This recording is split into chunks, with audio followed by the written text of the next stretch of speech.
He actually wanted to like own an industry and not just be like the person connecting, because there's no real value in that. So then we started to focus on Snap. I think they are like the new TV for the younger generation. That's the big bet that we've made at FanBytes.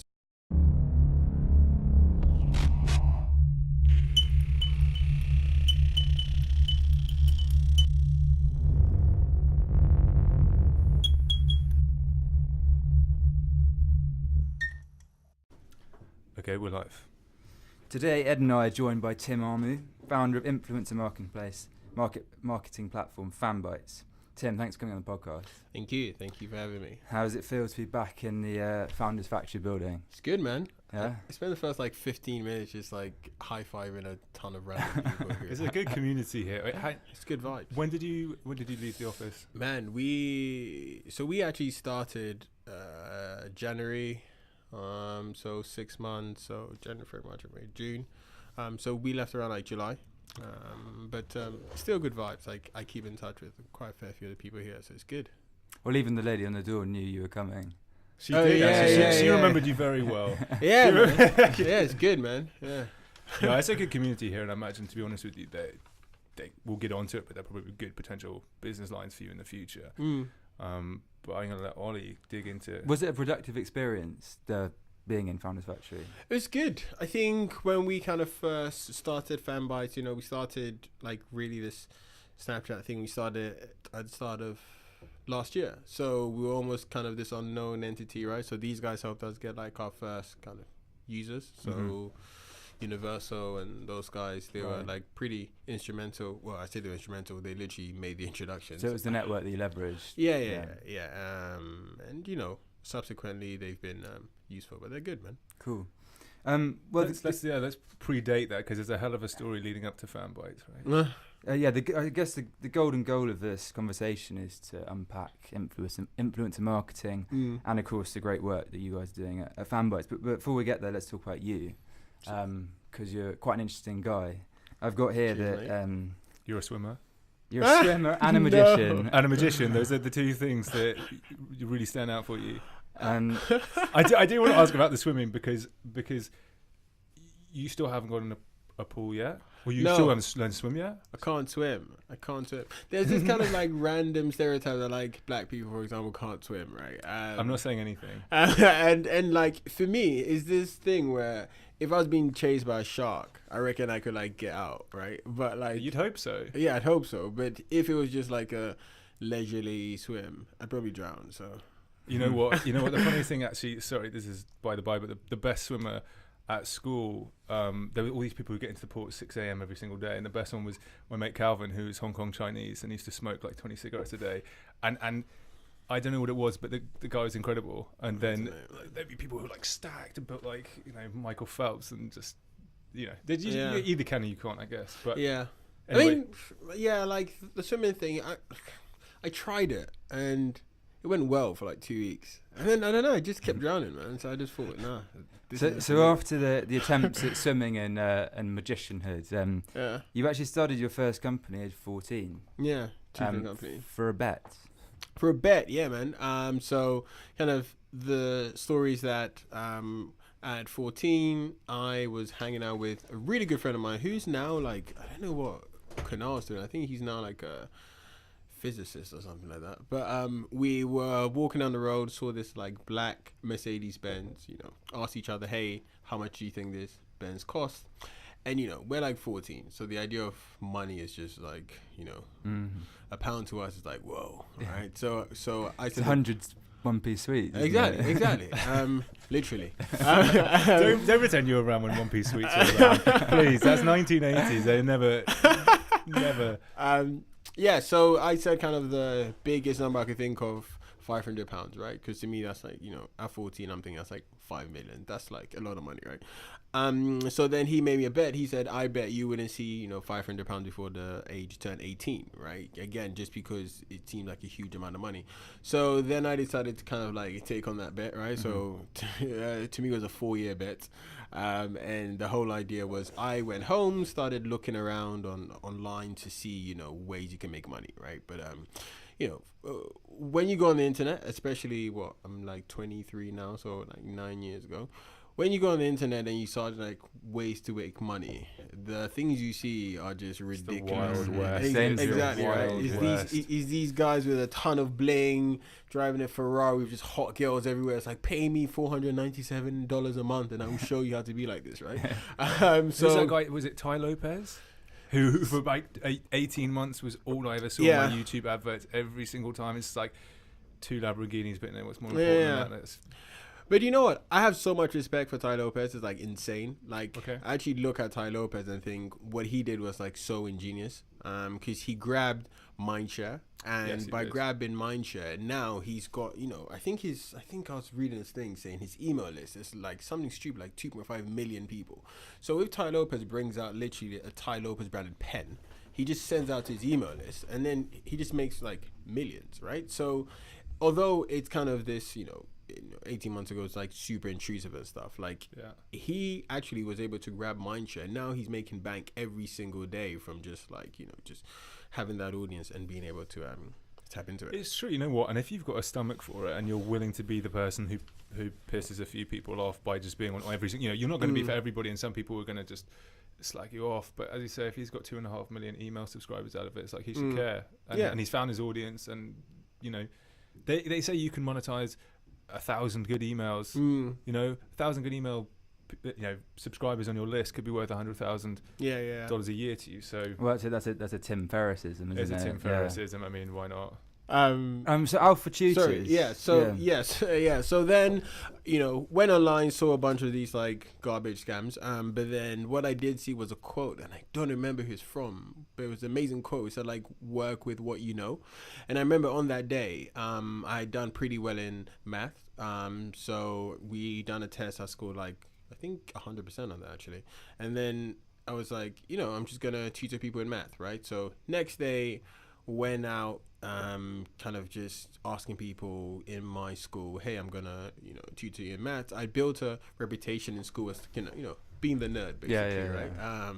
And so people are like, well, if I can be like the nerd, then so I was charging like, I think I was charging like £10 an hour, which is very low for like for today's rate. Yeah, but you had 4 years. You didn't want to win the race in half a year. So I was charging like £10 an hour, and then people started to refer their friends after like the first week. But then they started to refer their friends to things like Spanish and physics and biology and stuff. I was like, I don't know anything about those. So then I literally went to teachers who taught those subjects, and I said, who did the best in your last test? So then they'd say who it was. Then I'd go to that person and say, hey, do you want to make some money? Increased it to like £15 an hour. I took £5, they took £10, and then I was the person like connecting the two, right? 33% commission. Exactly. Big cut. Exactly, right? And then so that worked really well. It started going like outside of school, so people started telling their friends, etc. So I was literally again the like middleman, basically, connecting the two. I think there's like a pattern actually, which I've seen in like all the kind of like companies I've done. Anyway, so then that worked well. Scaled it up to like 65 tutors. Can I just ask quickly? Yeah. Because back in those days, how did you handle the logistics of 65 people? Because that's the biggest issue with tutoring companies. Like, how scalable can you make it, and you're handling, if somebody doesn't turn up. Yeah. So phone, Excel, and a fake doctor's note I wrote. So I basically it was quite funny actually. What was wrong with you? I don't know. You don't remember? I think it was something like my stomach was bleeding. So I don't know. I just had something which was like so outrageous, right? Where if I told a teacher I had to leave to go to the toilet, like it would be inhumane for them to say yes, right? So what's happening was these guys had my number. They'd like text me. I had this Excel sheet. Then I'd go and like I'd go to the toilet. Then I'd call up the tutor. Then the tutor would then go and connect, etc. Right? So there was like very, very kind of like basic stuff there. So that was pretty fun. How that ended was a really good lesson in how to build marketplaces. So being the connector, what tends to happen, and especially in tutoring, if I introduce you to this tutor, and you like him, you would like to stay with them, right? So there's no need to, get a new person. It's also not in your best interest to involve me all the time because you're giving me 33% each time. So then what's happening was a bunch of new tutors were going directly, and so that was how that kind of ended, right? So I'm quite heavily involved with the tutoring industry at the moment, and it's I don't know if you follow it very much, but it's a problem that persists. Yeah. That's why there's an interesting model being going around, which is like you make the charging quiet. You make the Uber for, Badge RMD sort of tackled that, where it's like the payment goes on behind the scenes. Yeah. So the tutor now doesn't have to collect the money. Yeah. So they actually appreciate the fact they're not asking for the cash. Yeah. And then the whole thing just sort of ties. Yeah, if the transaction's seamless. Yeah. So like, I realized that after I basically realized that I was losing a ton of money every single week, and so But making a ton too. But how did that right? make you feel? Were you angry, or was it just like, do you know what? You know what? That's business. I had made £500 by week 4, so I was like, I won the bet. Until you went to the car showroom with your 500 quid. Excuse me. He's like, nah, mate. Sorry, I think you need to add a few more zeros, right? But I think around like week 3, I basically started to realize like £500 is not a Benz, mate. You get like a week rental, maybe. If that. Anyway, so from that, what I basically found was that I needed to be able to understand how to build like technology, which actually was able to kind of handle the whole stack. So that ended. I won the bet. It was great. But then that really got me interested in building like online businesses, because my whole thing was, the tutoring thing was heavily offline, heavily manual. But if I can enter into like the online world where I can bring people together, but I can actually handle the like ecosystem and have some kind of like value in that, that's like an interesting thing. And so that was that really. So that was kind of the first kind of business. I call that like my play business because it was fine, but But you know what? I think anything where you legitimately create a transaction is an important experience, because I saw in your Tedx talk, and you say, you've gone through, we'll talk about it later, but some iterations of how you identify, but you don't identify as an entrepreneur. The thing is actually, maybe people are best to get out of their own way with that label and just say, look, if you can charge somebody for a service, that's it. That's just economics, and it's just free market capitalism, and you don't need to give yourself a title. You just charge somebody for something that they seek value in. And some people would have been like, they probably would have paid you 50 quid for tutoring. Some people would have paid you nothing. It's just, I think the point is at least doing it. And the most interesting thing I ever found was going out into the real world and asking for your own value. Because you were asking for tutors, which I always think is like, I don't mind charging somebody 15 quid for a tutor. If I'm asking for myself, then you may knock yourself down to 10 quid and go, I don't know if I feel worth asking that, especially at 14, 15. But then you went on to another business after that. So with Entrepreneur Express, I've got here that from launch to acquisition was 11 months. And this was age crazy. This was age 17. That is mental. That was bizarre, man. So talk us through that. That was just beyond nuts. Like sometimes when I like talk about it, I still feel like it didn't happen, because like everything just feels like a film. It was just so strange. So Entrepreneur Express was basically like, so about 6-7 years ago, there was a lot of hype on like everybody starting their own business, right? Like even more than there is now. There was so much hype around it. And so what I decided to do was I built Entrepreneur Express, which was a business media publication. So think literally entrepreneur.com, but for like younger people, right? So we had an online version and an offline version. And through just random sheer effort and obsessive LinkedIn usage, I was able to get into like some good conferences where I was then able to interview people like Richard Branson, James Caan, and Alan Sugar. And that all happened at like one conference, by the way, which, just a quick side note, that just speaks to like the power of just like, I don't know the best way, but like serendipity, like, because that was this guy called like Vishal something, like he was running these conferences and he managed to get Branson, Alan Sugar, and like James Caan. So I had to like network my way through and say, hey, can I get interviewed? Anyway. But serendipity happens by putting yourself in that situation. And I think a lot of people could learn from that networking is just going and putting yourself out there. But it's and something good will happen. It's interesting now because it's technologically mediated. Yeah. The reach feels further. Like, I mean, there's a story I'll cut to later about that, but you do like you have to play the game. Yeah. And you may get lucky, and that's the thing is people don't want to ask Yeah. Richard Branson, Alan Sugars, because they feel like they'll never respond. But it's like, what have you got to lose? Yeah, exactly. They won't, if they don't like it, they won't remember you. Yeah. You can come back again. Exactly. Yeah. I think probably the best term is like organized serendipity, which seems like a juxtaposition, but it's not. So managed to get those bunch of interviews, put them in the offline version, and then our plan was to distribute it through like universities, right? So that was our whole thing. Ended up being a complete shambles because at 17 didn't realize that the thing that really pushes print publications is advertising. For some bizarre reason, we kind of had so much content, but we just didn't think about advertising, right? So eventually we signed on people like Oxford, Cambridge, LSE, Warwick to actually take it the next year. But we just didn't have enough advertisers to actually like fund it. So we spent all the time focusing on the online version because the offline version like completely tanked. And then the online version just put so much effort into just writing content, creating content, all that stuff. And then the monetization there was really interesting.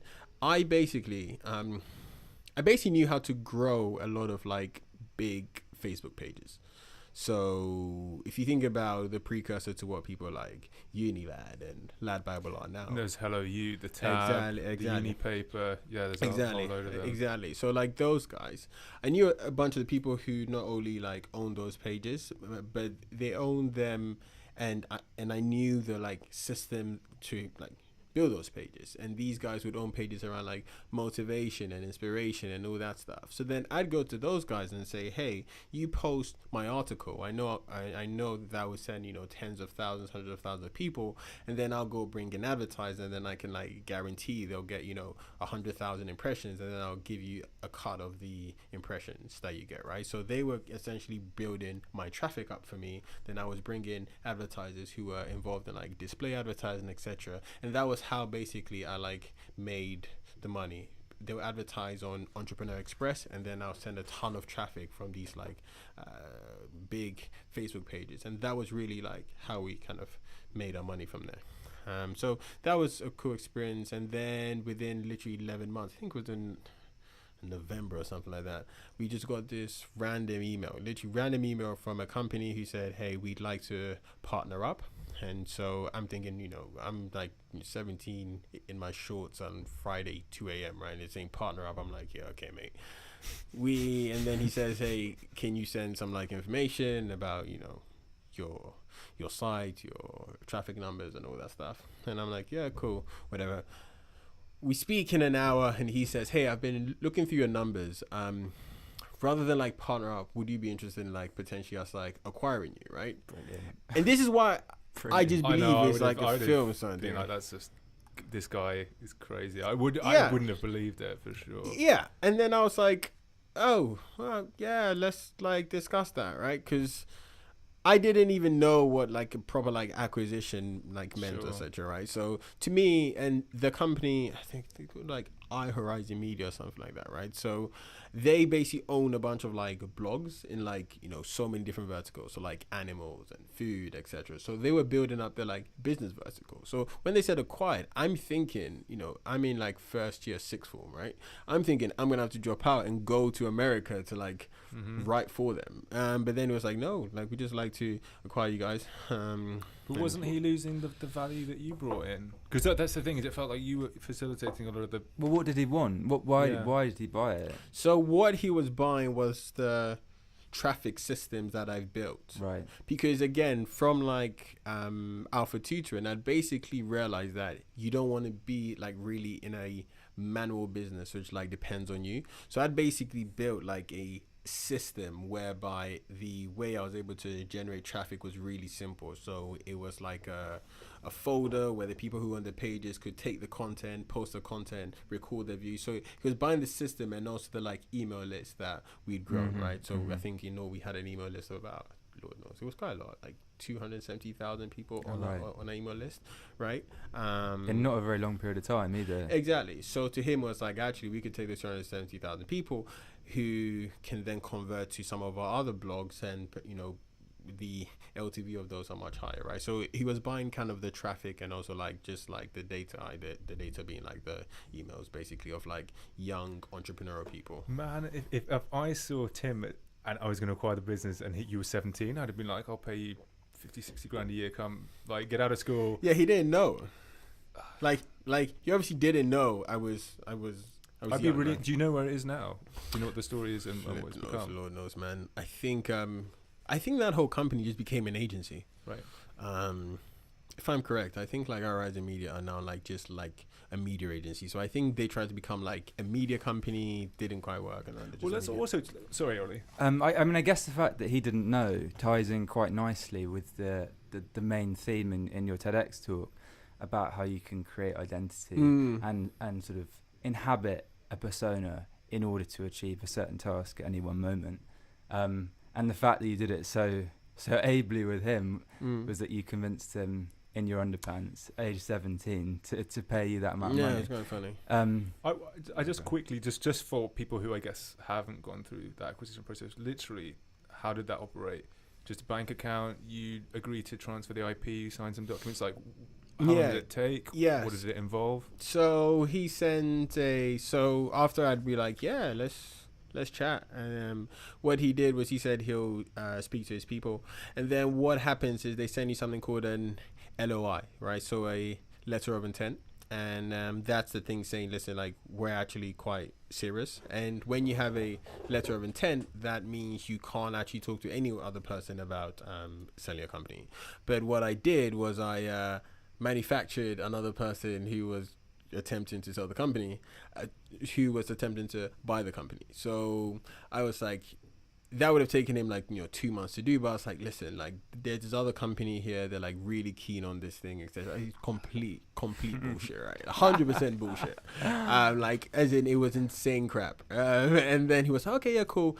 Took him 2 weeks from the LOI. I signed the LOI, and within like 2 weeks I had to like give him all my logins, my kind of access to the like Facebook pages, the like systems I built, all that stuff. I mean, I did that in like 2-3 days. It basically put in like a Google Drive, and then that was it. And then he. What did you do when the money cleared? Yeah, what did when you money do? cleared? Do you know what 17. I did? You couldn't go out drinking. No. Do you know what I did? I did stupid stuff. I spent a good chunk of it on like spread betting. And I realized but then I realized I was really bad at spread betting. I think I think the majority of people are pretty bad at spread betting. What's crazy is I had a friend, Tom Swift. If you're listening to this, no, F you, Tom Swift. Tom's like a really good friend of mine, like super smart guy. But and he was doing well in like spread betting, but for some reason he just like told me to get into it, and I didn't realize that Tom is good at certain things and I'm just not good at certain things. So so I just lost quite a bit of money on that. Gave quite a bit of money to like my parents as well, so like gave them like trips and stuff elsewhere, and then I just end up like investing in it, right? And then I use some of the money and stuff. Pretty chill. I like that though, because to me that's like the mindset of somebody who's just like, I'll roll the dice again. Do you know what I mean? It's not over. I don't need to like squirrel this away because I'm never gonna succeed again at anything else. It's like I'll just do something else. Which probably brings us up to speed to enter into FanBytes. Yeah, man. Because we definitely want to cover this, so anybody who is watching can understand this world, which is crazy. So I first actually came across you guys when I was on an entrepreneur student judging panel. Oh, really? Yeah. And it was a guy called Dan Joyce, and he invited me over to I can't remember what it was, Liverpool Street. And then I saw Ambrose pitch. And Ambrose came up, and he came on, and he was like stiff as a board, and he was nervous, and he was kind of stuttering and stuff like this, and I was like, what's going on? And I was trying to pay attention, and then I was like, this is a really cool business. And then I went and spoke to Ambrose, and I realized like he wasn't nervous at all. Yeah. He's just insanely intelligent. Yeah. He is insanely intelligent, and you just look at him, and it's like putting 1,000 brake horsepower engine into a sports car, and the wheels are just spinning. And because he went to Imperial and I went to Imperial as well, so we kind of bonded over that. And then I was like, wow, this is a really good idea. Sure, whether it got presented that way. I think it was like too much information that he was trying to get out in like 5-minute pitch. That's And funny. you know, I don't think he's nervous about whether Ed Stevens was deciding that his business was any good at a student entrepreneur award thing. That's crazy. But I didn't know that. yeah, then I just found out more, and then I remember that it grew a little bit more, and then I saw it in the Daily Mail. And you're getting a shout out. So tell us what that was like, because you didn't know Ambrose. You met him. Yeah, so I met Ambrose. So I met Ambrose at this like leadership event by Deloitte. I randomly met him, and we actually bonded over books. Like, so we just started talking about books. So one of our favorite books is like How to Win Friends and Influence People, right? So we just be like chatting to each other about books, etc. And then when I actually like was thinking about FanBytes, before FanBytes was FanBytes, we were running a company called like Banzi. Horrible idea. If any of your audience have heard of this company called like Prizeo, I don't know if you heard of Prizeo, but they basically were a platform where like celebrities could raise money for charity through experiences. So it was kind of like, imagine it was like One Direction offering the chance for them to come and play in your living room, but then in order to enter the competition, you needed to buy like One Direction merchandise, which then gave you tokens for you to enter the competition. And then at the end of the competition, it was like one person is going to win, right? So the whole idea was the competition raised money because you bought like merchandise. Sounds a lot like a lottery. Yeah, it was basically a lottery, right? But you know, Prizeo actually did insanely well. They recently they sold for like a good chunk of money, and then the founders went on to start another company, which then sold for like 100 million. So like, Wow. they did like insanely well, right? So with that one, so we started that something very similar, but for us, we just focused on making it like singers and artists, but doing it so rather than giving the money to charity, they just kept the money. So it was meant to be like a way for an artist or singer to like monetize their audience, because what the plan was, fans would buy these like merchandise, which would then enter into raffles where they could then win experience with that artist. So it could be like, this is just a random one, it could be like Beyonce would come and like dance for you or something like that, but then in order to enter into that, you can buy like Beyonce's latest album, Beyonce branded t-shirt, Beyonce, and that'll give you different like raffle entries into the competition. Does that make sense? Yeah. So you still buy all the stuff that you would buy anyway as a fan, but with the added chance Exactly. of some sort of speculative reward. But Well, it's playing on the you can tell, by the way, the fact that like you guys didn't know what it was, how shit of an idea it was. No, we've seen a lot of. I've seen a lot of businesses. It rings a bell now that you. Yeah, very successful. No, we've seen a lot of businesses, I think, that are trying to crack a different model in the music industry, and they're trying to create that fan engagement. They're trying to sort of take them off the main media channels and say like, you get deeper engagement, you get privileges, you get this.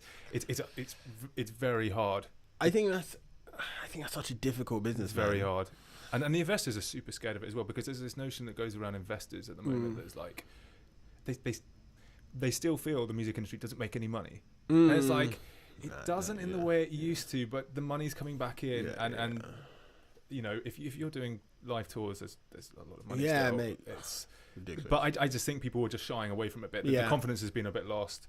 So you guys, just park that idea? So we tried that, and in our naivety, we thought, this is something that like people like Adele will love, right? So literally, like, no word of a lie, we were going info@adele.com and pitch it like this like 6-paragraph thing. And why don't we try and call out to Adele now? If she listens, let's just get that email into her inbox. It was so bad, and like we were frustrated that people were not replying. It's like, of course they're not gonna flip a reply, right? Like, this idea is rubbish, and you're sending it to like info@, right? It's like it's just such a horrible. There's a folder for info@, isn't there? Exactly. Everybody's got a label, and as soon as something comes into that address, it's like done, right? But yeah, no. So we kind of started the idea. We realized that idea failed. We then started doing that with YouTubers, and then we started to realize actually, perhaps YouTubers are like actually the people with the influence. So helping YouTubers monetize their audience through these like competitions, etc. So we realized that actually wasn't that interested. Then we did that once with Go Ape, and the competition was actually for the YouTuber and the fan to go to Go Ape. So then we called up Go Ape and we're like, hey man, like we're bringing someone here. Would you mind like paying for it? And Go Ape were like, oh yeah. And then we're like, okay, this is interesting. And then during the period, I saw my cousin being influenced a lot by these like YouTube celebrities. I saw he was buying a lot of this stuff that, you know, KSI was wearing. So buying new clothes, buying new hat, buying new games. So I'm like, this is interesting, right? Because this guy, like his purchasing decisions are being influenced so much by these guys just, you know, chilling in their houses, right? So then we decided actually let's help brands to tap into that. Having sold a business which was essentially making money from like display advertising, kind of whack if I'm honest with you, like just kind of like making money from display. I was always interested in like what's the next evolution. So then we started FanBytes, which was connecting brands and YouTubers together. That worked well, got a decent chunk of clients. Adidas, GoPro, Puma, all these guys signed on, run good campaigns with them. But then afterwards we're like, we really want to dominate an industry. Just quickly, yeah. Who gets to sign off at the brand to do the work? So who do you liaise with? You go in and you pitch to match them to a YouTube influencer, and you say like, is it head of marketing? Is it? Yeah, so it's typically the like head of marketing or like the head of social. Yeah, like when we started doing it, like now literally the YouTube influencer marketplace is like Jesus Christ. Everyone is starting that, right? Because it's really easy to start. Like I literally sat with someone who set it up and in 3 days got a client. And wow. He didn't have anything. He had a WordPress site and saying, we have access to, 20 million people.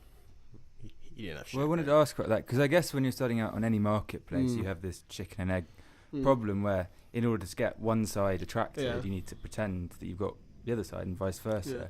Yeah. So how did you overcome that with FanBytes? So when we were doing the YouTuber stuff, our first real client was New Look. So a brand first. Yeah, brand first. And we just bluffed it, mate. We said we had all these There's people. There's a theme here. Mate. There's a theme here. Bluffing is key, right? Yeah, wing it till you make it. Yeah. I think I might write a book afterwards just saying like how I bluffed it. And it's just like various points in my life where I felt like I couldn't do something, then I did it. But I just like invented stuff and then it happened. Except being a magician. Except being a magician. Age 5. Exactly. Magic's real. Yeah. So like that's pretty much how we solved it with right. You know, went to them, said we had these people, we didn't, they said yes, we then broke it together and then afterwards. And as soon as you got the brand right, the people are going to come. Yeah, exactly. And also the one thing I noticed about you do about that is you sell one brand on the next brand. Yeah. You go, you know, for us we're talking about alternative sources of financing. Yeah. So we're talking to iWorker. Yeah. And then we tell Funding Circle talking to iWorker, and then you speak to both of them, and everybody suddenly just comes to the party. Exactly. So the YouTuber thing was fine, but then we realized we actually wanted to like own an industry and actually not just be like the person connecting, because there's no real value in that. So then we started at the start of last year to focus on Snapchat. We realized that brands really needed some help on Snap. So what we did was... Well, let's go into that for a bit. Yeah. Because, Ollie, you raised a question. Yeah, so I haven't used Snapchat for about 5 years. Since you got banned. And I only had it... Wait, you got banned from Snapchat? He's never used Snapchat. But I only had it... He got banned from Snapchat. That's hilarious. No, I didn't. I had one contact, and it was my girlfriend at the time. And I was using it like everyone else did, just for the power of the ephemeral data. Right, of course. Yeah. But I'm given to understand that it's evolved a lot from people sending speculative photographs. It really has, actually. But I don't know anything about it now. So perhaps as a background to FanBytes, could you explain Snapchat to an ignoramus like me? Yeah. A dinosaur. So, like, which parts, for example? Well, okay, so I remember I went on a stag do with some of my friends from in Amsterdam. And these were... some Nigerian friends of mine who live in America, and that American Snapchat culture is just insane. It's another level, and everything they were doing, and they were just engaging with it so much, and I was like, you know, what's the deal? What's going on? Show me what it's like. And then I saw the kind of branded stories aspect of it, and I was like, okay, I hadn't seen this before. And then you can follow like everybody's footage around the world of the NFL or some daily event. I was like, that's way more captivating. And then one of our investors sold his business, AdLive, to Snapchat, and was sitting right underneath Evan Spiegel.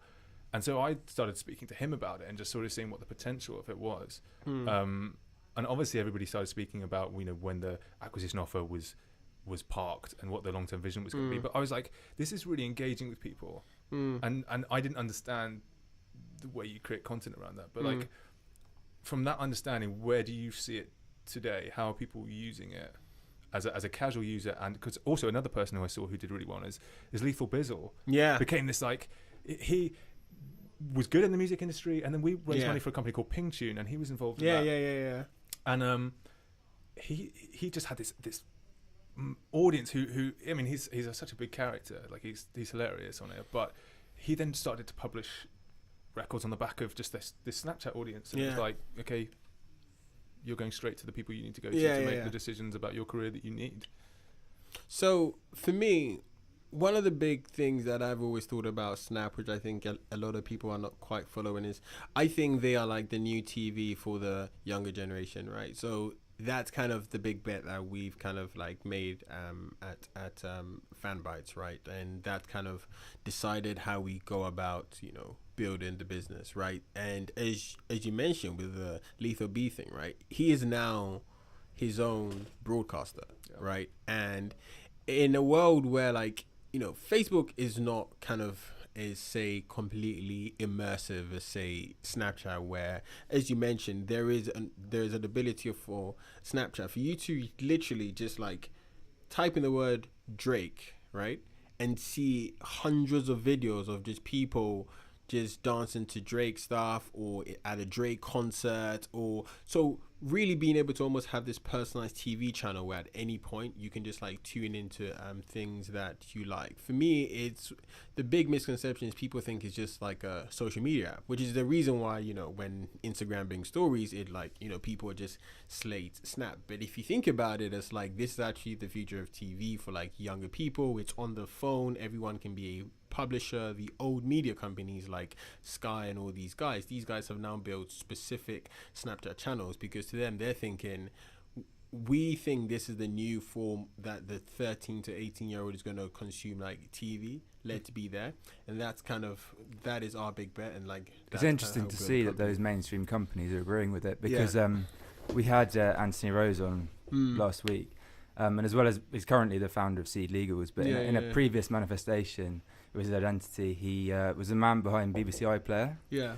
And he was brought across from Australia and given 3 months to build iPlayer and launch it at a time when on-demand TV was unheard of. Yeah. So it represented a paradigm shift. And in those 3 months, people didn't want to associate it with him because they just thought it was going to sink. Yeah. So it's interesting to see that this, I mean, you clearly think that the Snapchat TV represents the next phase of the evolution of TV.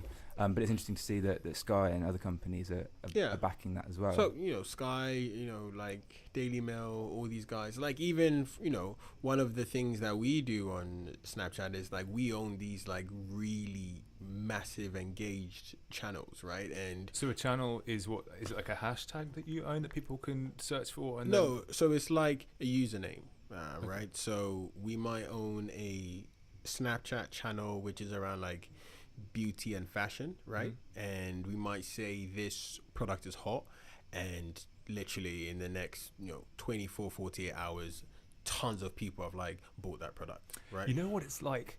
It's because I know someone who works at QVC. Yeah. And QVC is mental. Like the amount of sales volume they do is insane. What's QVC, sorry? You know that channel where it's like, here for $39.95 you can get a Magimix 2, and then everybody sits at home and they're like, you don't know who. It's a TV channel. Yeah. It's a TV channel, yeah. Well, where they have someone with a phone number next Have you to never them? seen these? Yeah. Have you never seen these? And they've got like the latest gadget. I've tried to avoid them, I think. Okay. And they're like, oh, buy now. It's really captivating. I mean, never bought anything off it, but at the same time now you have almost that, like the immediacy of the sale with somebody you have been following, and you buy into their life. It's like, if you look at it that way, it's pretty powerful. I mean, what kind of sales volumes are you talking, roughly speaking, that somebody? So to give some context, so we promoted a competition recently for some like beauty brand, and 50,000 people went to enter that competition in 48 hours, right? Wow. And then from the back of that, they've driven like hundreds of thousands of pounds, right?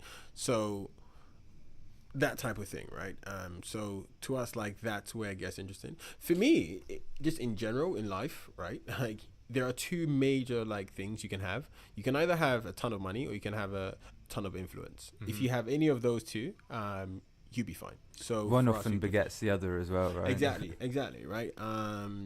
Yeah, exactly. So for us, when we see Snapchat as like the new TV, and people say, "Oh, I don't get it," sometimes I'm like, "You're not meant to get it, right?" Like, if you're, 50-year-old guy who has been so used to how certain things have been going, and you don't get it, I'm like, well, that's completely fine. Let me just show you the hard results of it happening and stuff like that. So you think, because I mean, obviously, influence marketing is extremely powerful because of the added level of credibility and authority. Because you're already following someone, whatever content they produce, like it's a positive experience for you because you're engaged with them. It's not just being thrown in your face like traditional advertising is. And I've completely lost my train of thought. It's okay. I can pick up a train of thought because I did look into your back catalogue of ads and the jobs that have been done. And the one thing I thought was quite interesting was, one, the ad format, which I'd like you to explain. So there's a couple of things I'd like to go on to, which are if a potential startup wants to use your channel, how they'd go about doing it, the kind of ad formats and what they'd expect to pay, the result.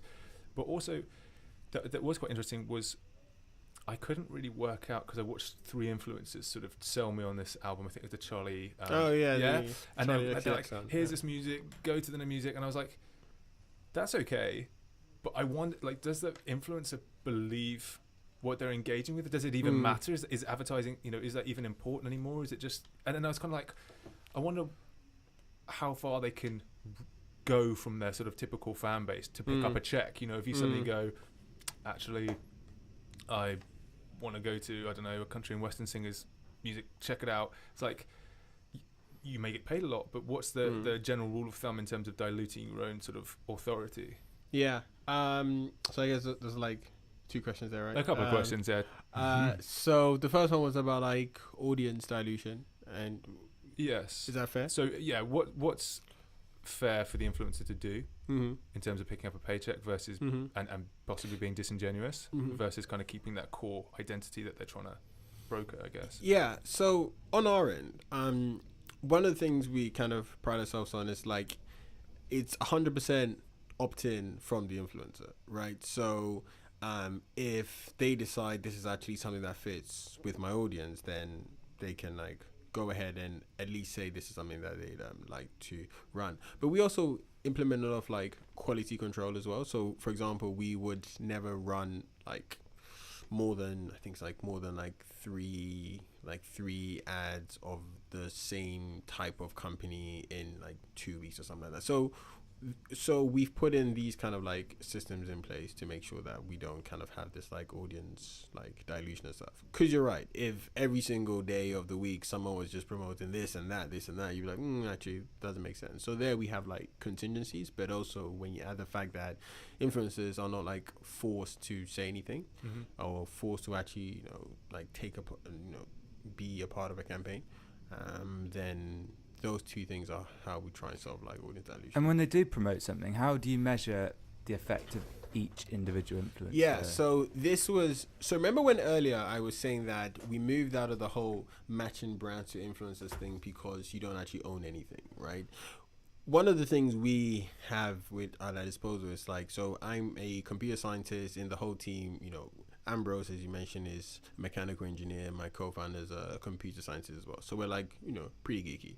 We've really tried to scale up on just like the data and analytics, right? So we actually have data. So for every kind of campaign we run, we actually have data where you can figure out what was the completion rate of like each individual influencer, how many clicks they drove, what was their conversions, how many views they got, what people said about it. So you are able to get all that like really granular data. And is each influencer rewarded sort of meritocratically based on their performance for a campaign? Yeah, right. Yeah. And like, so here's my prediction. By the end of this year, about half of the companies who are like influencer market companies are going to die. I just believe that so much because a lot of these guys don't add any value. What these guys are human Excel sheets, right?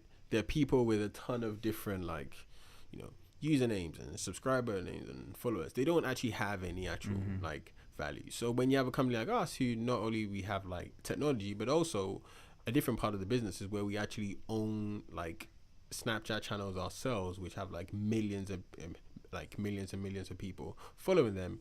That there is you building like a proper business, not just some matchmaker. So you're an influencer as well, in effect. Yeah. So like we have our own stuff where we can just like push stuff out. So one example, we've kind of moved into the AR world, the augmented reality world. We've used like our own channels. We pushed out a lens we created, and we had like. So sorry, that's an augmented reality. Experience you can promote. Yeah. Okay. So we started work. So one of the brands worked with was Deezer. So the kind of like music streaming brand. Yeah. Yeah, it's super interesting. Sorry to cut away, but like they're sponsoring a lot of stuff at the moment. I saw, Izzy Gibbs.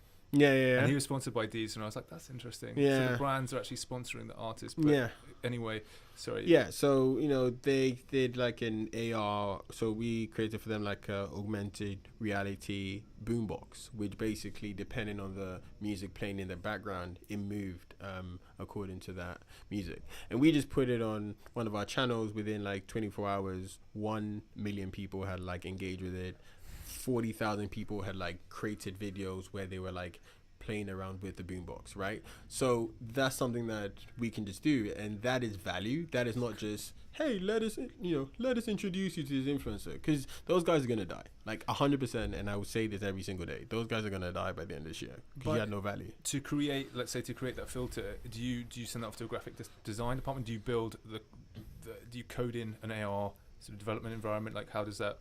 I've always wondered how the snap filters work. How do you build them? Yeah, so those are like really hard to do at scale. So what we have is we've also built like a network of like designers, videographers, editors, like really insanely smart guys. And the thing is, they're all like super young.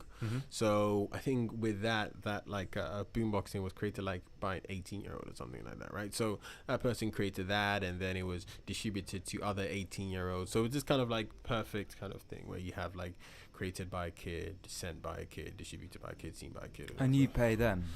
Yeah. So it's one of our investors said something funny, like you're basically building a kids economy, right? Because like kids are getting paid, kids are seeing our ads, and kids are building our ads, right? So so it's a good market. It is. So everyone gets paid in that transaction. Well, I find it funny, like when a new technology comes out, it's like, where does the expertise come from? When people like, there's loads of people on LinkedIn being like, I'm a cryptocurrency expert. It's like, since when? And it's like, well, if an 18-year-old's been spending every waking hour looking at that technology, then and they could benefit from that. It's like, well, then it's open to the first to the trough, basically. And if the kid's 18, it doesn't matter if he's 15. It's like they should be paid for that. And it's like that's good. That's just, I guess, the new world that we live in. How does one become an influencer? How does one become and what channel should they choose? Is it by talking like that? It's funny. I think there are like two things. I think there are two questions on that. So one is content, the other is growth. On content, I think that how you win is by creating really unique content, right? So one of the interesting things I've done, because some people call me like a LinkedIn influencer, right? Just because you produce good content, and again, like good amount of views, like tens, thousands, hundreds of thousands of views. Most of them are me. Yeah, there you just go. Just hitting that refresh. And quite a lot of my brand is quite a unique one, because the typical advertising industry is like white men, right? And I come in as like, so like old white men, and I come in as like a young black guy, right? So building a brand predicated on that is a unique voice which I can like hold, and because of that, people actually value what I say, because it comes from a different place, not a place of that, right? So people really value that. I like to hear you just openly take ownership of that as well, because I think it's like you need to know what your angle is, your hook, and to be honest with you, there's a big message going around, and maybe something we'll get into in a bit, about diversity and technology, and it's like, well, you guys are showing how it's done, and it isn't necessarily even based on race. It's like your mindset of just hustling things together. It's like, this is so opportunistic what you've done. Yeah. But what is it? I mean, are there any obstructions to your path through? Like, do you find any doors shut to you by big white old fashioned ad agencies? Is that a problem, or do you not notice that? So do you know what?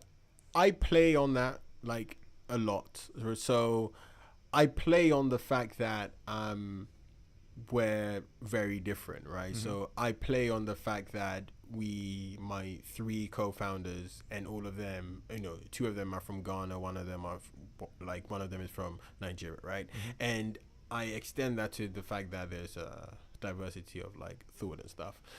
If I'm honest, last year, when there was a period when we were raising money, and I was almost convinced that some investors said no because not because they were racist, but here's the thing. If a 21-year-old curly-haired white guy wearing a hoodie who comes from Stanford comes to you and says they have an idea, you have a cognitive bias which says this person checks out. Right? If a young black guy who's built a technology company before and like sold that, you don't have an example for you to say this seems like a good founder, right? So you basically have to jump through a lot of like loops. You have to unpick your own biases. Yeah, yes, exactly. And some people just don't realize they have that bias. But it's too much effort, because we see this with the choice. There's so much choice out there that I can say I could go with you. Yeah. But I could go with the guys 25 years in IT, gone through all the big blue chip I companies. think you see it a lot in recruitment as well. People like to go with what they know. It's what they feel comfortable with. Yeah. It's not necessarily prejudice, although from the outside it looks like that. Well, it's pretty interesting as well. I saw something, it might have been Joe Rogan talking to Jordan Peterson, and he was saying you can't measure something creative, something new, because like you said, you haven't got an experience of it. So what are you going to benchmark it against? You can't go like, my experience of this historically has been X. It's like, so who do you find that the investors who did take a chance on that were? Like, what is it? People who bought into just the influencer marketing scene? Was it people who? Do you know what? So this happened after like 2 investors, and I said to myself, actually, do you know what? I think there's just too much of a leap they have to make. Bear in mind, I'm not saying the investors were like racist. No. I just mean like they literally had too much of a leap to say this is a successful founder, right? So what I did, so this was like very early on. So we didn't have, like, we had decent traction, but not like insane traction. Now it's quite easy to raise money because we have like, good traction. Brent Hoberman's talking good talk about you guys, on Twitter. So it's, yeah, exactly. It's good, isn't it? Shout out to Brent. Wow. We actually have someone in our team called Brett, and sometimes I call him Brent. Kind of crazy. Anyway, so what I figured out was perhaps one thing we could do is to play to their biases. So let's think about the things which they already have a bias about, and then let's play across that. So one example is I am a computer scientist from Warwick, right? So instantly you think, oh, technologically savvy, check. My co-founder Ambrose has a master's from mechanical engineering at Imperial College, check. And my other co-founder Mitchell, computer science from Nottingham, and actually sold a company when he was 19, check. So you basically, now in your mind you're thinking, actually these guys forget the like race element, these guys are just really technical people. So then your bias is, well, if they're super technical, this seems like the type of company who I can back because they can build a like technical product. So you kind of lean into that bias instead of like just saying like this is us, right? So that was pretty much how I jumped through the hoops. And then quite a lot of our investors, some of them were people who we had done work with some of their companies, and then it had worked insanely well, and then they were just like, well, if you can be distribution for all my other companies, I'm just kind of like going to invest in you guys. It is, because I heard really good things about you early on. The guys at Grabble just said that you guys just delivered. Like, a lot of people have been pretty happy with that. It's good. Yeah, or exactly. It speaks volumes. But I think what's so interesting that you did and we see sometimes happen is you didn't take it personally, and you created a strategy for it, because some people go in, they pitch their business for money, and then for whatever reason, people don't invest, and we tell them the bad news. We go, sorry, weren't able to raise money, and they take it very personally. You're saying my idea is rubbish. You're saying this. You're saying that, and it's like, it's actually so impressive to hear you just say, it's strategic. Why do we need to look at it any other way? And it's like, it's not somebody slagging you off or saying you're not worth it. It's just that it's their hard-earned money, and they are different levels of caution. You don't know what their personal life is at the moment. And there are a myriad of factors that are going to affect the decision. But it's so nice to hear somebody just going, I know they're going to be a myriad of factors, so I'm going to put my hat on and anticipate them coming up, and then have a strategy for them. It's just And like, although in the world of like entrepreneurship, we always come up and say, investors back the people and all that stuff.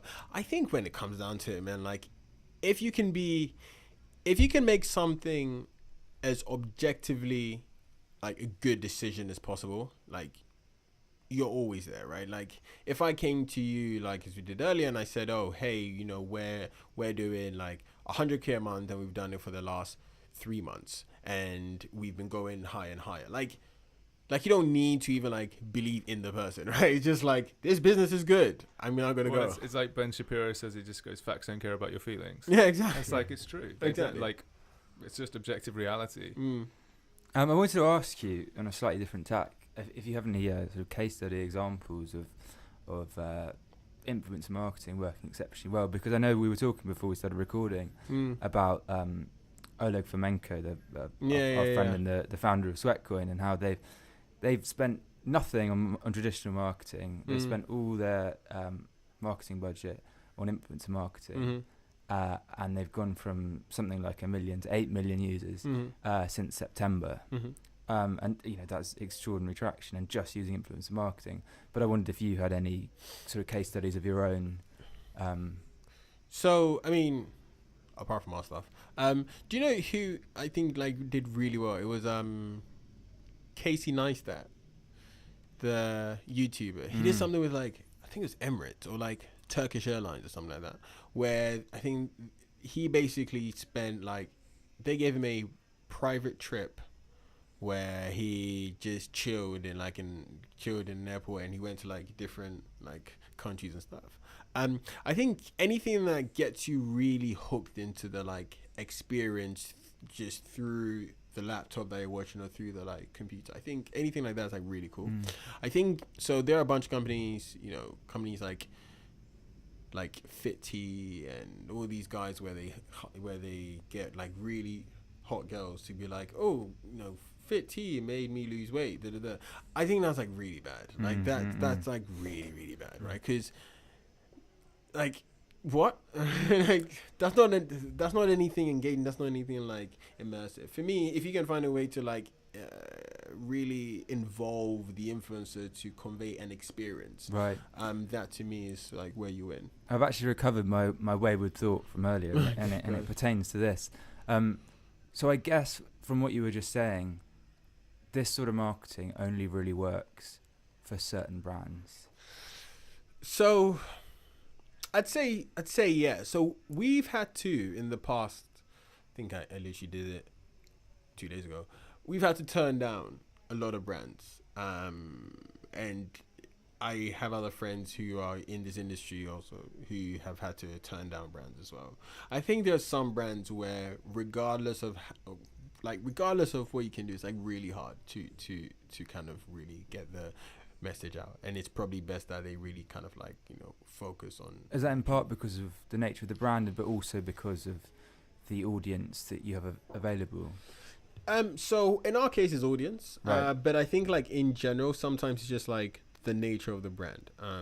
It's so one of my friends was telling me about one he had to shut down, he had to say no to us because it was a service which basically helped you write like wills, right? Wow. So like that, I'm like, I just don't know. Like, I mean, yeah, for a load of teenagers who aren't even thinking about dying yet. Yeah, let I mean, alone, I mean, so in their case, It actually sounds like a really good business. But I just think killing teenagers. not killing teenagers. so in their There's case, a big market in death.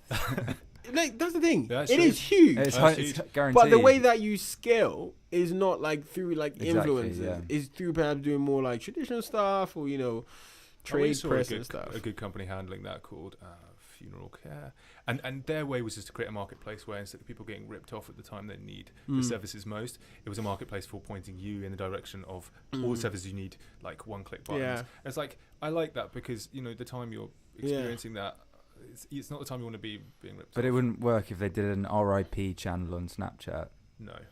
which No. I guess is the point we're getting at. Yes. Yeah, Or could it work? I don't think. It No. Are there more conventional things that also won't work? Are there things that could work, could be potential clients for you if they reposition themselves or are open to? Insurance. Okay. Really? Insurance. For like mobile phone, like as in like the entry level insurance packages for kids and their technology and Like house insurance, like house car insurance. I think those guys. I said this at a talk just as like an offhand comment, and I realized how good the comment was because I was like, actually, insurance companies could easily position themselves as like, we are your friend to explore your life. Like, we are there to help you get your first Right. house. We are there to help you always get your got your first car. back. Exactly. Yeah. But they've kind of like positioned themselves so far as kind of like insurance. We are this boring, archaic industry, right? So there, I think there's like huge opportunity. I think there's huge opportunity in like healthcare, where like going to doctors and stuff doesn't seem like too daunting. I think there's some like cool companies doing some stuff. There's a company called like Push Doctor who I've heard of, who are like doing They're on something the like, tube, aren't they? yeah. The tube. So like they're cool because they make actually going to a doctor like quite a fun experience. Well, and also that's a big change in the way healthcare I think is going, which is to say, you keep touching base now. Yeah. You baseline your level of health, and you keep a certain amount of less intense but more frequent contact. Yeah, so if you yeah. start to get ill, you can manage it quicker. Yeah. I think actually the whole system would be better if young people start just going, okay, sure, I'm on board with like sending a blood sample once a week. Yeah. Well, that's right. We've actually got. Have you heard of Threeva? Yeah.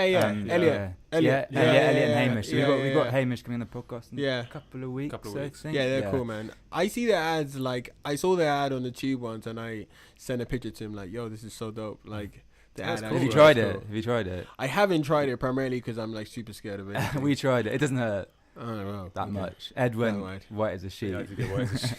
I'm like super scared in general. But it's Just, like, empowering for that's people to be able to It is. keep in touch with their own. When technology then takes over, it starts looking at all the patterns and goes, okay, it's just again, it's got your back. So with a company like Threeva into Snapchat or this healthcare market, what would they do? How would they engage with the audience? What's the way you position that? Well, I think the really easy thing is to position them as I said earlier, was just like as a friend, right? So it's this idea that like, hey, we can like, we're there to make sure that you always feel good, right?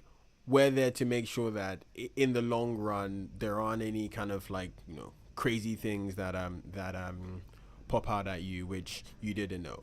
Rather than kind of take an injection and all that stuff. If you're like, actually, we're here to help you make sure that you live like the best life that you ever can. They should do a Snapchat filter that shows you what you look like if you smoke for 20 years. That'd be quite cool. Or if you drank too much, it's like, hey, fill your boots, but this is what you'll look like if you carry on that lifestyle. That'd be quite cool. That's quite funny, actually. I'm gonna patent that idea. Or Take it. That's mine. That's kind of funny. But yeah, like I think there's like enormous scope for like companies who are like typically unsexy to do cool stuff, right? So like one of our first people, especially on the Snapchat, was YouGov, right? Yes. YouGov aren't the like sexiest brand in the world, but like what happened was our design network built this ad which used the backing track of Lil Wayne, Amele. Have you heard that song where he goes Mhm. like, I'm Mele for like 5 minutes?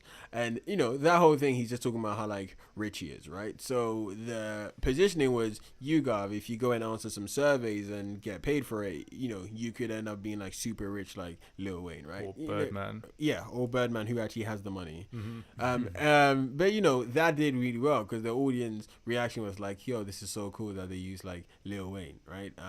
Rather than, you know, take some money on some surveys. That's, you know, sorry, take some surveys on some money. That's a pretty like meh, right? But if you can position, you know, tap into culture is a pretty cool thing. I think this is what I believe with technology. I think any action, you've got to look at actions on a website or technology platform as it has to energize the user to overcome a certain level of activity. Yeah. And that's what I think so good about Snapchat is it hits you with hits you from so many different sensory points. Yeah. Then when it comes to that impulse Yeah. of purchasing or finding out more, it's like I can see why it's quite effective. Yeah. There's a lot of parts going on there. Yeah. I think just on that topic, this is like a completely different thing, but there's this amazing company called Drift. Drift. Yeah. So like, we use Drift, and the only reason why, so we use Drift because the guy who runs it, David Cancel, is like, Is it like Intercom? yeah.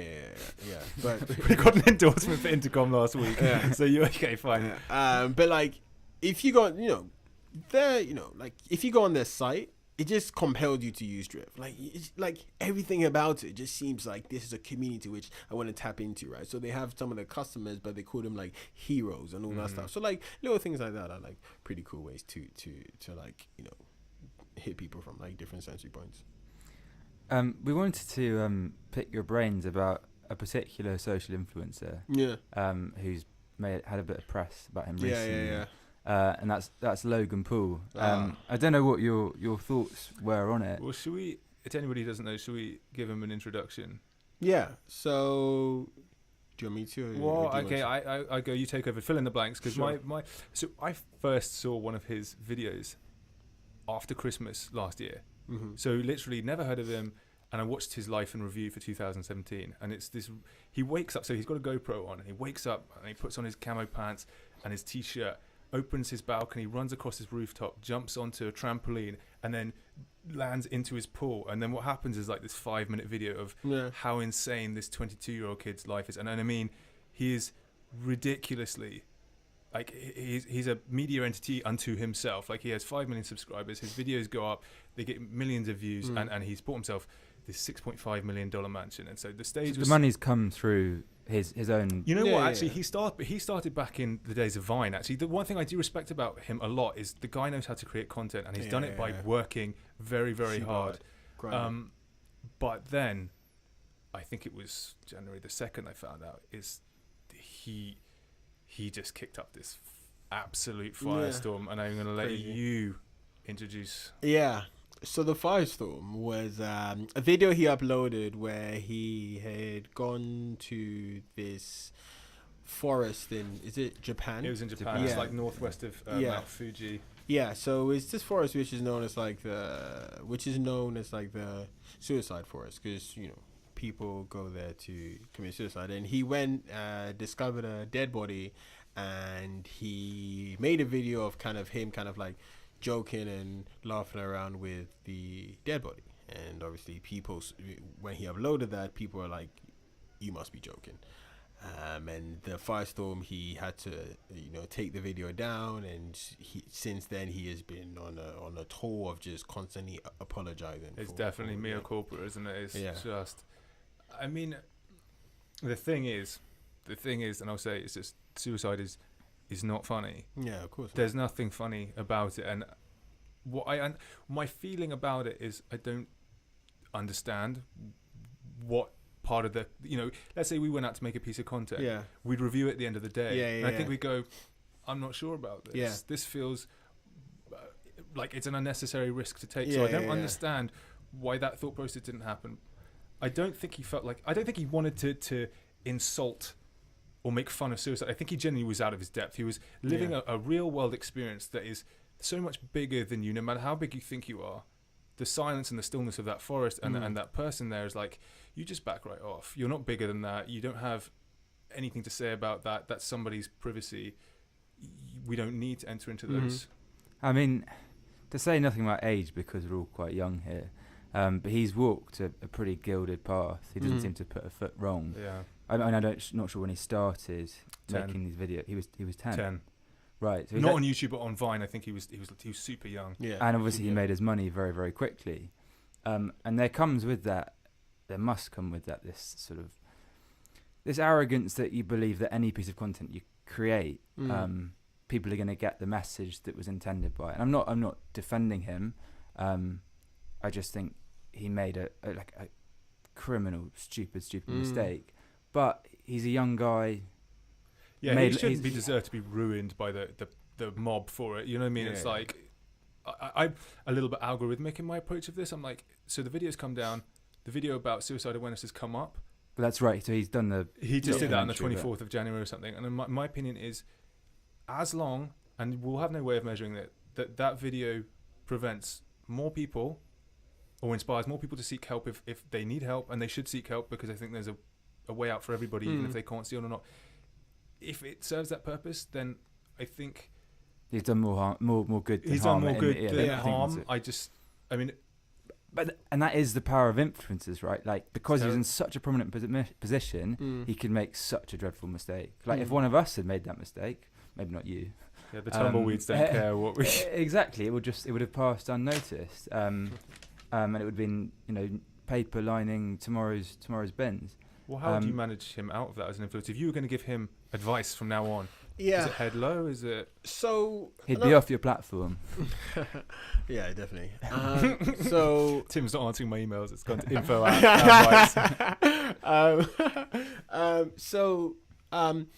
So I guess a number of things. So the first thing would be like, in the video, when he actually kind of sees the dead body, he's actually very shocked. I agree. So like, he's insane. Like, he's like, what the hell just happened? I think people laugh when they're nervous. Yeah. I think that it's like when you're shocked, you have to release energy somehow. I don't know if anyone questions that. It's more the choice to put up. I agree. The retrospective edit was disaster. But then you also have to realize that he had that footage, and then he went through the whole process of like creating it. And I think a large part of it comes down to kind of what you said. I think it's just a bit of arrogance, kind of like, I can put out anything and people still kind of like it. And the fact that he has lived a very kind of chilled out life, sometimes not familiar with that kind of harsh realities.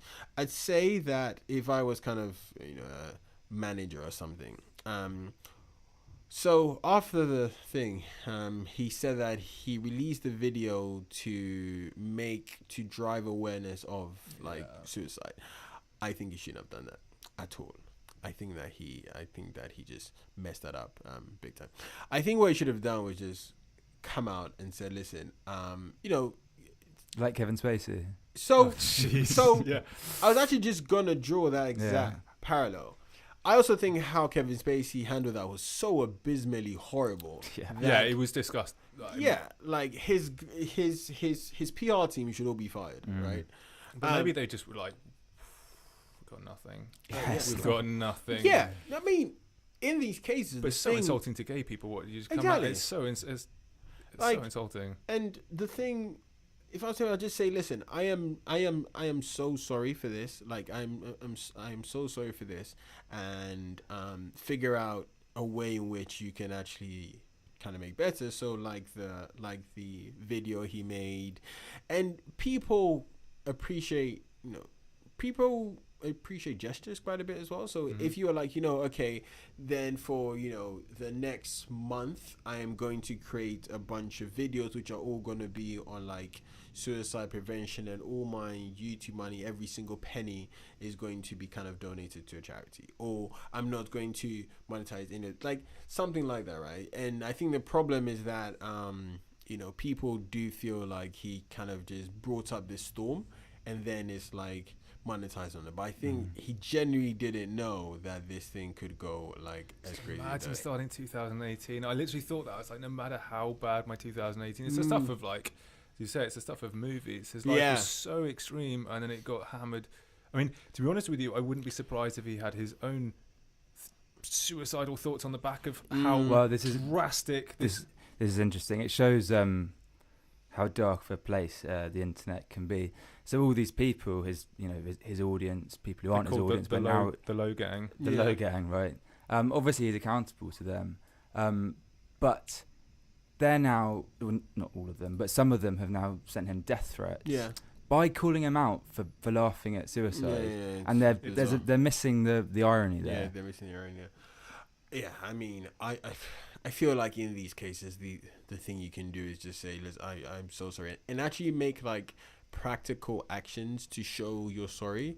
Again, like, people remember gestures. It's like when so many people get like caught in something bad, then they say, "Well, I'm going to go away and think to myself about how bad of a person I am." Yeah. Well, or people get caught cheating loads of times. Yeah. Go to sex rehab. I've got a sex addiction problem. Like, it's like, well, whatever. no, like, you have to make a like practical gesture. Like, and for me, that's what he missed. Like, all this, I did it to raise awareness. No, stop lying, right? Like, you know, because Jamal Edwards, SBTV, just did a pretty good piece. I actually looked at his channel in preparation for this, and he addressed the issue of depression in the creative industries. But he came out with that piece, like, he just made it. There wasn't like as an apology for something. He just came out because he wanted to shine some light. And it's like, well, that's what happens if you genuinely want to tackle that issue. Exactly. Rather than just panic.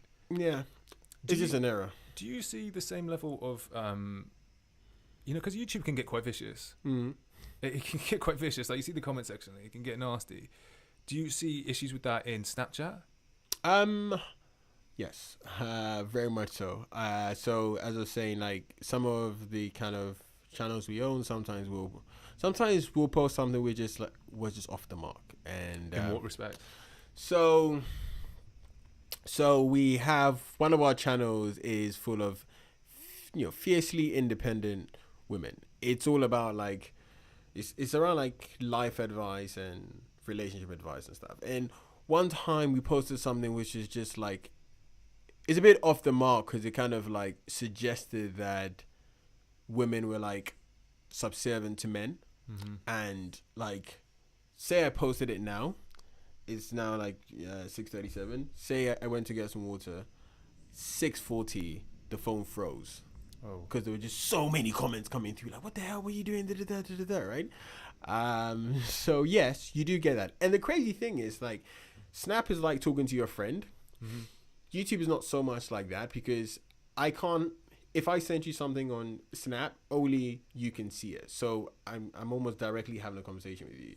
YouTube comments are like posted, but then other people can see it. So because it's like super direct, it actually increases the likelihood of you saying something which is the true essence of what you actually mean, right. Which is like, you're an effing dick, don't ever do that again, Whereas on YouTube, it's like, yeah, I agree with user XYZ, he shouldn't have said that, right? So on Snap, there is that, but, that's part of the game you play, right? Yeah, I agree. You put yourself out there, I mean, you stand to gain massive riches, but I guess the axe is sharp and moves swiftly. Yeah, exactly. I wanted to get on to talking about something which is quite a dear topic to me, and that's and it's also a very, very trendy topic when you're talking to and about entrepreneurs, and that's sort of power up routines and health rituals. How do you have an idiosyncratic way in which you start your morning that helps you attack all the challenges that you face? So I didn't until I did. So I didn't until until December last year. I spent about like 2 weeks in Ghana. Gave me a lot of time to just like think about just how I live my life and how I process stuff. So I try and operate in a way where I attack the day rather than the day attacking me. So what that starts off with is so wake up. I used to kind of follow the whole doctrine of, wake up as early as possible, right? So wake up 5:30, go to bed. Like, you see, I was like, dude, that's just not me. That lets the day attack you for sure. Yeah, exactly, right? Because you're just like mad groggy and everything, right? So for me, typically wake up at like 7:38. And then what I then do is increasingly I've been using this app called Headspace. So I meditate I use Headspace to meditate for about like 3 minutes. And then what I do is kind of the reason why I bought an Amazon Alexa is I then ask the Amazon Alexa, hey, what do I have lined up for today? I've linked it up with an app called AnyDo, where I can just have my to-do list done. And I actually program my Alexa the night before. So I just say, hey, Alexa, add, this to happen at 12 o'clock or whatever. What I have, and then I do that. And then when it tells me, then I go into some like classical music. I don't know the songs. I just say like, Alexa, play Hans Zimmer, and they just like play some Hans Zimmer. Interstellar soundtrack. Yeah. So and then typically right after that, I would then play some random hip hop song. So I'd play something which is like really like boom, boom, boom, boom, just so it can like get me in the groove of stuff. Hyped up. Yeah, exactly. What artists? So typically I'd play something like Future or like Young Thug or like someone who basically like you are listening to them not for the lyrical content, so like not like a Kendrick Lamar, but just like some guy who just Lord knows what he's saying, but it sounds like a good vibe. And then I just get on with my day. Increasingly I've been someone who's, I don't know if your audience is familiar with him, someone Howard Kingston runs he used to be part of Adludio.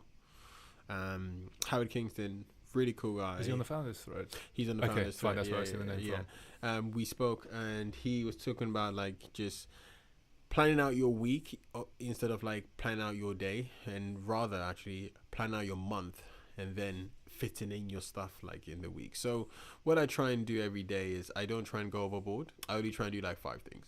And to me, I use this thing called the Eisenhower matrix. So you basically have things that are important, urgent, unimportant, not urgent. And then I prioritize the stuff which are both important and urgent. Then afterwards I go on to the stuff which are important. And the real key thing is that by doing that you are in control of like how you spend your time. Because urgent could be like reply back to Bob.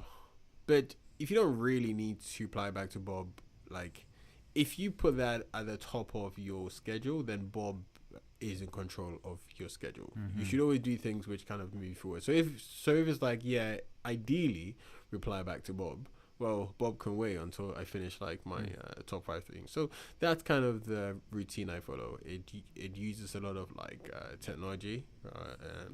I try not to go on my phone. Like before I leave the house, I try not to go on my phone. It's really sensible. Which is the reason why I have like Alexa and stuff. Because what I realized was that beforehand, I could have my phone on, and I could have my to-do list on my phone. But if I then go on my phone to check my to-do list, I just randomly end up on like Twitter, like right. And so it's more like if you just don't involve your phone, if you just don't get your alarm from your phone, because again, you could just phone, alarm, oh, Twitter, oh, someone sent me this email. You instantly get sucked into the day. But if before you leave the house, there is absolutely like no phone, you start to find that you focus on things that you actually have to do, and rather than being sucked in. So that's really it. I mean, a little hack I also have is I dress in a very simple way. So I typically, I'm wearing all black. It's like same. Yeah, and I started just picking like monotone colour. Like. And Anthony Rose last week, all black. It's true. Yeah, I mean, true. Like if you're able to, because I think.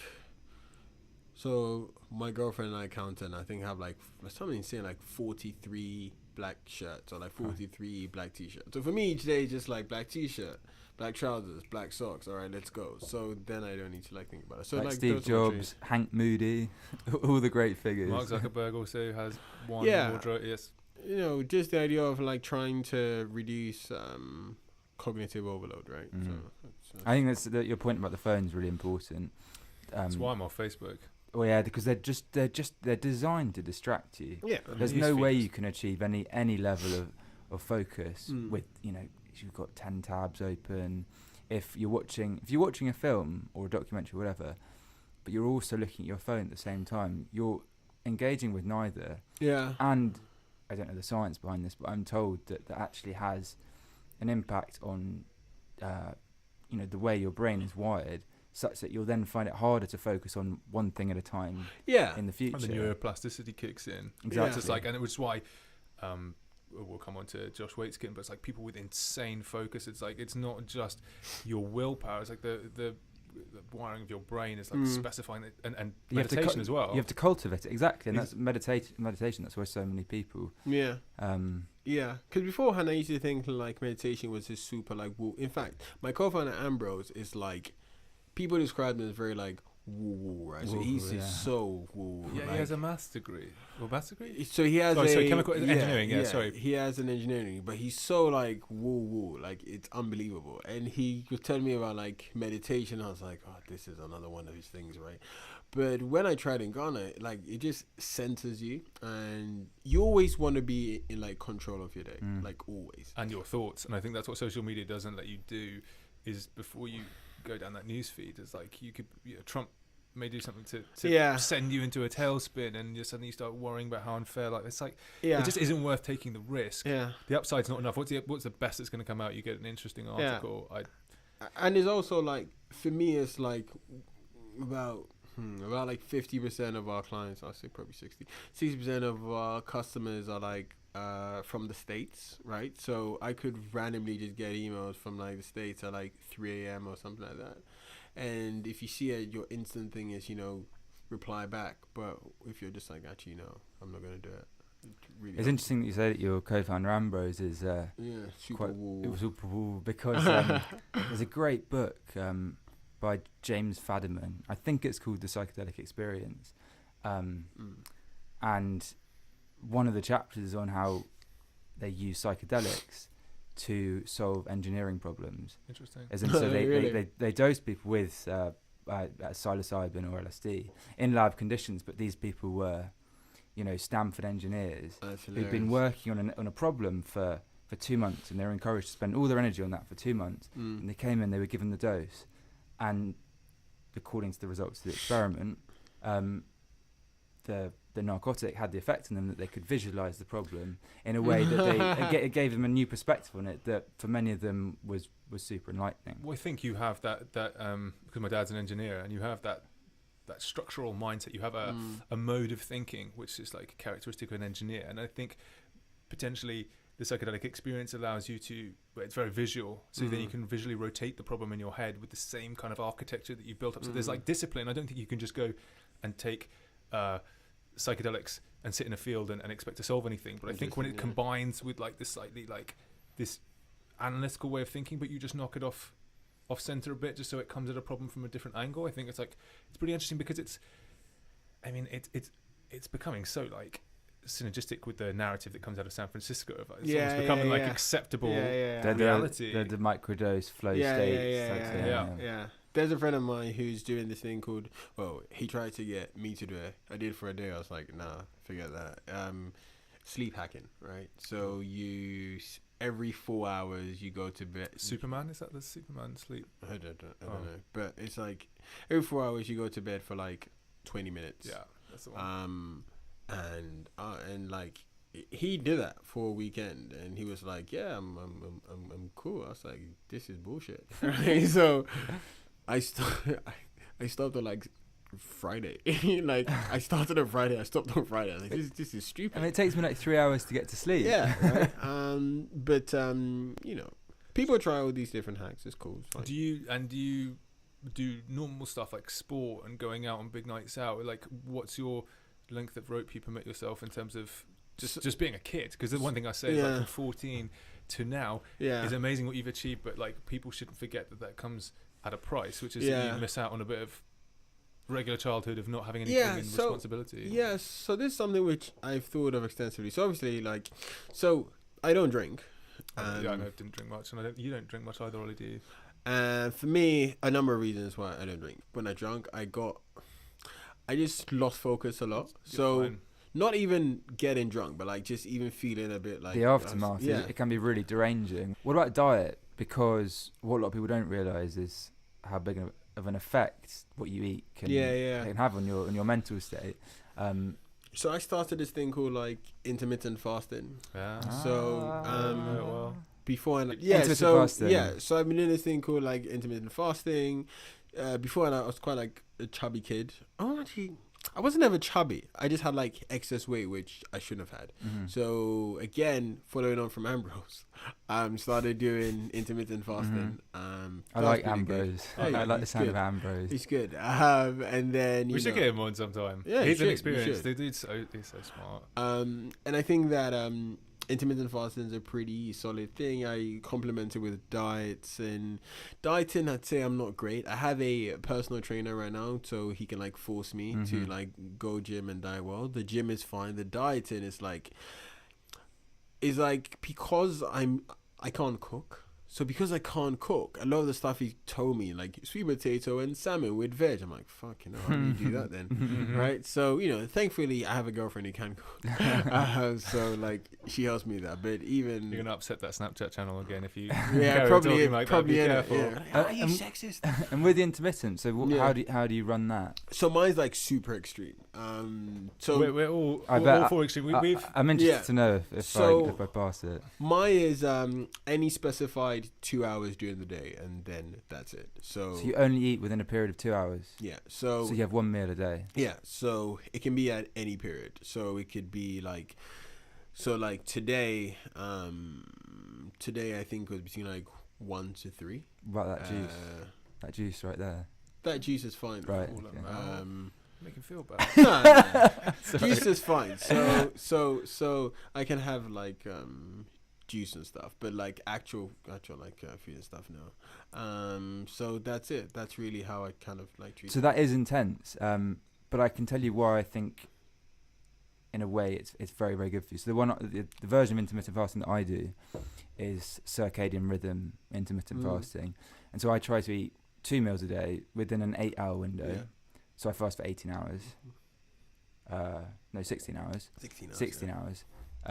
Or actually, no, I do try and fast for 18 hours. So I eat within a 6-hour window. But that 6-hour window is in daylight hours. Interesting. Because supposedly, what I like to believe, which validates my existence, is that your body works on a rhythm, which is the circadian rhythm, which is with the sun rising and the sun setting. And your digestive enzymes, etc., function properly at those times. If you eat late at night, you're not going to digest it as well as you would and get all the nutrition and expel the right bits in the same way as if you ate during the day before the sunset. So I try and eat that 6-hour window is before the sun sets. So at the moment, I eat at about 10 and 3:30. I mean, we should get in a professor from my university, Imperial, Dr. Russell Foster, was like a world-renowned expert on circadian rhythms. Maybe we should try and get him along. I'd love to talk to him. We should try and get him along. He's super interesting. He wrote a really good book about it. That'd be pretty cool, actually. Because I think that, but again, it's this thing of like, I think for some people, they're probably up. They eat, again, you're spending your whole day digesting. and I, like, when I'm eating a heavy meal, like, I never feel like I can think as clearly. Yeah. Like, I like not being full. It makes me feel like I can always go somewhere, and I don't mind topping it up. Oh, you're so much more lucid when you've got a bit of thinking space in your tummy, as it were. It's a good expression. I mean, at Christmas, you just feel like you're putting food on top of food. Yeah. You're exactly. You're not even hungry by the time you eat again. It's quite interesting. So, my girlfriend, her boss runs a podcast, and they did a 5-day water fast, which was to go 5 days without eating food. Which I did in 2015 in February. It was particularly cold, which is a bad time to do it. But you know what? And I will say this on record: there is no such thing as being hungry on a 24-hour window basis, because I was 3 to 4 days in, having had nothing but water, and by the third day, you just got so clear thinking. It's almost like your brain starts to focus on one thing at a time. It doesn't start to like expend energy on anything it doesn't need to. And I'm not saying you should do that, but it was interesting. I've not done it since. I think learning that the compulsion to eat is based on habit rather than necessity. Yeah. I think that's an important lesson for people to learn. So you went 5 days without eating anything? Yeah. That's a lot, isn't it? There are some good articles on it. Nat we'll link good them one, actually. Yeah, it's interesting. Look, it's not going to be for everybody, but it's the first time in my life you reset what you're eating, and then thought about it. And when I first ate something again after the fifth day, everything tasted so sweet. The tastes were overwhelming. And when you're binge eating on other stuff, like you can barely even notice. And it was like, that was so weird. Didn't you feel like very tired? No. I think the first day or so is the hardest. You feel it because you think your body's expecting to eat. Well, it's like food screaming at you as well. Every time you see something, because your brain is simply spotting what you're not allowed to do. It pops it up everywhere. Like you'd be looking at that juice cup, just thinking like, I've got to ignore it, which in a way makes it worse. Yeah. Because for a weekend, I remember doing ketogenic diet. I remember Friday, I was like,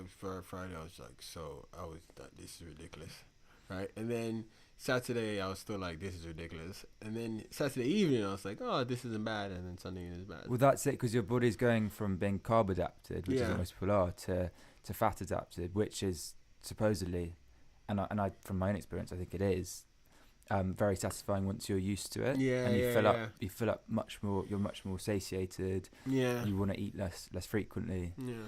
I don't know. I think I might try that thing. No, please, probably not 5, but I'll try for like a day. I do it every Monday. Where you don't eat. Yeah, I have a big lunch late on Sunday, and then I have breakfast at 10 on Tuesday. Interesting. And supposedly it gives your body a chance to basically feed off itself, but it attacks the toxic bits.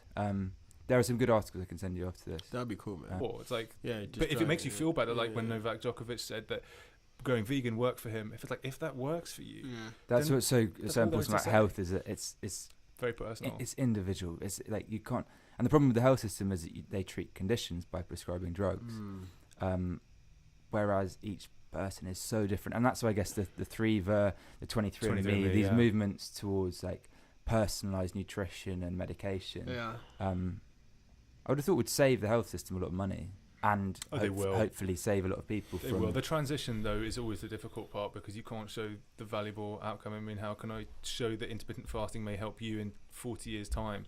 The only thing I know, the one thing I do know is my grandma's 102. She's never eaten. she's never eaten a meal in her life, and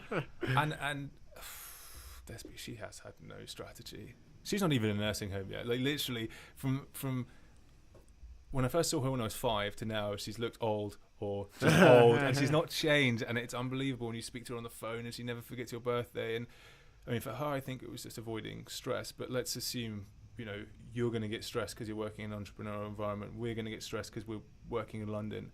So I think you've got to work out what decompresses. That's interesting, because my nan, who I went to live with in Ghana, so I went for her 84th birthday, and very similar to you in terms of like, my nan has always been old, but like she gets up, she goes around to cook, she like walks around the house, she does all the stuff, and the stress factor might be quite interesting actually. I think leaving all intensity aside and all these super difficult diets, if you just avoid or mitigate as far as possible stress and avoid sugar at all costs, you'll do well, unless you're genetically predisposed to and unlucky. Yeah, we were really gunning for that. Yeah, really gunning for that. Now you just shot that out of the sky. That's funny. Okay, we'll try and draw it to a close there. So thank you very much for coming on, Timothy. It's been an absolute pleasure. It's been a really fun time. We'd like to try and help you out a bit if we can. So is there one thing that we could ask our audience, whether it's a connection or whatever it is, anything that we could help you grow FanBytes a little bit? Great. It would be great to learn how people have scaled up sales teams. I think we're currently in the scaling phase of the business, and if someone has some ideas or practical strategies on how to grow, or even knows a good salesperson, or even knows a good salesperson, if someone knows how to like scale sales teams in like a predictable fashion, that'd be great. Well, there it is. There's maybe a job